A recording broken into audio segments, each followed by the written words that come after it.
Eric Muadem with another Rethink video, and this time we are going to be taking a look at the Twitter IPO chart, and this is almost 6 months down the road, and we can learn a lot from this chart, especially if we take a look at the weeklies and the daily chart. First and foremost, let's take a look at this nice move here on the breakout when the stock was doing well.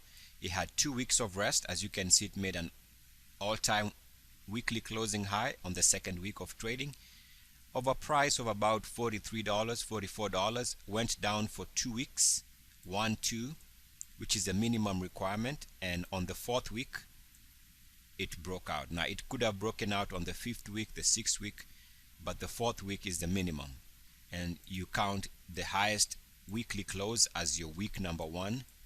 And in this particular instance, week number 2 was down, week number 3 was slightly up but still down below this closing high. And so the breakout, this was a major buy. Very nice after 2 weeks of rest. Entry point there at about $44. The stock had a nice run going all the way to 75.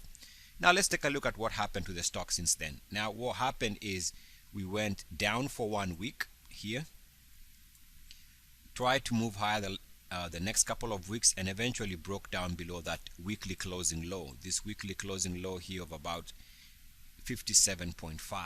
Now ever since we broke down there on the stock, on hindsight you can see that it's never come back from that level. In fact, that has become resistance, and also happens to be an area where you have the 10-week moving average becoming resistance. And you can also see visually the 10-week moving average has remained resistance for this stock ever since that break. It has been resistance. In fact, even here it tried to move above the 10-week moving average, failed, and even here failed to recapture the 10-week moving average. So we know that when a stock is on a downtrend and it cannot recapture the 10-week moving average, something is wrong.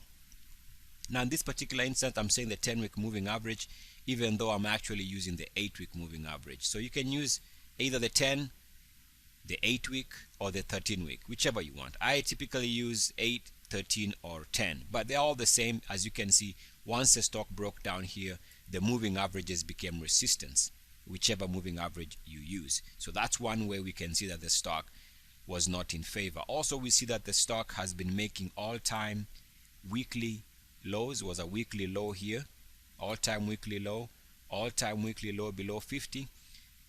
All right, also all-time low recently here, and that's why this week, only this week, the stock is down about 23% so far, because the stock is moving to all-time lows. You know that when a stock is making an all-time low on the weekly RSI or the daily, it's going to be really taking thrashing to the downside. If a stock is breaking out to all-time highs on the RSI, you're going to see a very big move to the upside. So here we see a big move to the downside because stock is making all-time lows. And also we can learn here that when MACDs are making all-time lows, which is what the stock has been doing here, all-time lows below 0, and now we are making a fresh move to all-time lows.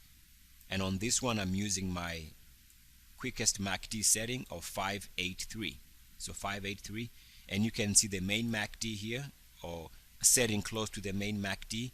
Stock has been on a downtrend, making all-time lows almost every week, which might explain the big move lower. So that's the daily on Twitter. Lots to learn here on the way up and on the way down. Let's take a look at the daily, and you can see the daily here.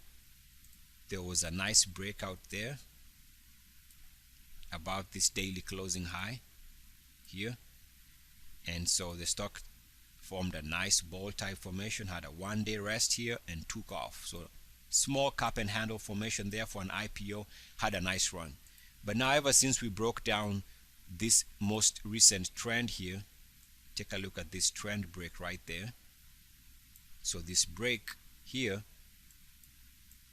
became resistance. So you know the break took place here, draw a straight line, and you can see that also became resistance. So what was a break point here in the future also became resistance area, and ever since then you can see the stock has really had a tough time moving higher. Also notice there was another trend break here, and so we see that the break took place here, and markets tend to retest their breakpoints. So extend that breakpoint like that. You can see that that area has turned into resistance again down the road. And there was another trend break here, right there, and the market never even tested that breakpoint. All to say that, take a look at, ever since the stock moved below the 50-day moving average, it's been trading below the 50-day moving average. So we can say, if you want to own a stock that is moving higher, one of the requirements has to be that the stock has to be above the 50-day moving average. As you can see here, the stock was at the 50-day moving average and below, and since then it's been trading lower. Also, you see that the 50-day moving average right there made a fresh all-time low on the 50-day moving average. When that happens, it typically means that the stock is also going to make all-time lows in price. As you can see, it broke down below the 50-day moving average somewhere here, and since then the price has made an all-time low. 50-day moving average makes an all-time low, the price also makes an all-time low. Now let's take a look at the RSI, and you'll see here one thing we can learn is, ever since the stock moved below the 50 level here, and I can draw it like that, once it moved below the 50 level here, which also happens to be the biggest move here, this is this big plunge, that gap happens to be when it moved below the 50-day moving average on the RSI. Whenever you move below 50, you get a big down move. Whenever you move above 50, you get a big up move. And since slashing below 50, the 50-day moving average has turned into resistance. It was resistance here at this price level here, and it recently was resistance here. So this stock has been pretty much bearish with all these resistance levels, and it makes sense why it's making a fresh all-time low.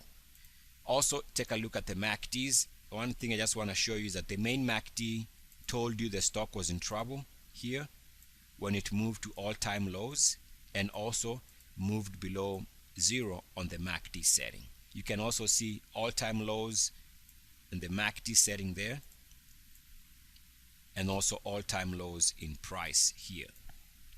Now, when would the stock become a buy? My thinking here is that you want to wait for the stock to, at some point, you want a stock to move higher here and then come down, make fresh lows down the road, and yet you want the MACD to improve, or the RSI. You want the RSI to form positive divergence above 30.90. Right now you can see this big move here. Again, why? Because the RSI is trading below 30.90. So for this stock to ever rebound and have a nice move, it's going to have to move higher, make a fresh low in price. While it's doing that, the price is going to have to go up, come down, but not, the price needs not to move below 30.90, and that's going to be positive divergence, and that's going to be the time to buy the stock, at least for a positive short-term bounce. Now, one thing I forgot to mention on the weekly is, take a look at what happens when a stock makes an all-time low and also moves below 38.2 on the weekly RSI. So moving below 38.2 for the first time is the reason why we have this mega move lower. Lots to learn. Eric Mwathe, good luck, peace, and blessings. I am out. Woo!